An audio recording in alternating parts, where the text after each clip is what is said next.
Hello guys, আসসালামু আলাইকুম। আজকে আমি আপনাদের মধ্যে নিয়ে আসলাম মিক বন বানানোর জন্য আপনারা প্রথমে 1.5 কাপ ময়দা নিয়ে নেবেন। এর মধ্যে দিয়ে দিবেন পরিমাণ মতো চিনি, পরিমাণ মতো লবণ আর দিয়ে দিবেন 2 টেবিল চামচ গুঁড়া দুধ দিয়ে ভালোভাবে মেখে নেবেন হাত দিয়ে।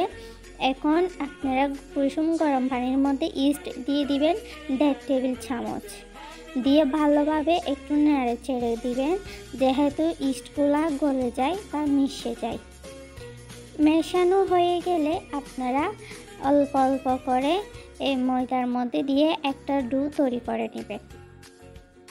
আপনারা ডোটা একটু মতে নেবেন, যেহেতু ভালো করে হয় সেজন্য। আমি কিভাবে করছি আপনারা লক্ষ্য করলে ভিডিওটা তাইলে ঠিকই বুঝতে পারবেন। একসাথে সবগুলা দিবেন না, অল্প অল্প করে দিয়ে মিক্স করে নেবেন। এখন আমার ডোয়ের উপর একটু করে তেল মেখে নিয়ে আমি 2-3 ঘন্টার জন্য রেস্টে রেখে দিয়েছি। এরপর আমি আবার নিয়ে সুন্দরভাবে পিঠা বেলানোর জন্য আবার একটু মতে নিছি। আপনারাও একটু মতে নেবেন। এরপর আপনারা ছোটো ছোটো করে লেচি কেটে নেবেন। আমি একটু করে লেচি কেটে নিয়ে সুন্দর করে একটু বলে বেলে দিছি। আপনারা বেলে না দিয়ে হাত দিয়ে ছালে চ্যাপটা করে দিতে পারেন। এর মধ্যে আমি ভেজিটেবল দিয়ে সুন্দরভাবে একটা বন তৈরি করে নিছি। এখন আমি এক একটা করে সব বন তৈরি করে নিছি।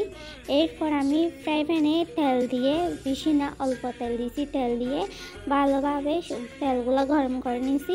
এর মধ্যে আমি এক একটা বন দিয়ে দিছি। বনগুলো দিয়ে এপাশ ওপাশ নেড়ে ছেড়ে সুন্দর করে রান্না করে নিব, যেহেতু কোনো ধরনের কাঁচা থেকে না যায়। এমনি আপনার ঝাল মিডিয়ামে রাখবেন, হাই হিটে ঝাল করতে যাবেন না, পুড়ে যেতে পারে। এভাবে একটু নেড়ে ছেড়ে দিবেন। আপনারা চাইলে অনেকেরা এইখানে মাংস দিয়ে করতে পারেন, আমি সবজি দিছি, আপনারা চাইলে মাংস দিয়ে করতে পারবেন। অলরেডি আমার মিক বন হয়ে গেছে। আপনাদের যদি আমার ভিডিও ভালো লাগে আপনারা লাইক, কমেন্ট, শেয়ার দিয়ে পাশে থাকবেন। আমার চ্যানেলটা সাবস্ক্রাইব করে দিবেন। প্রিয় বন্ধুরা, আপনারা নিত্য নতুন ভিডিওর জন্য আমাকে কমেন্ট করেন আপনারা কীরকম ভিডিও দেখতে চান।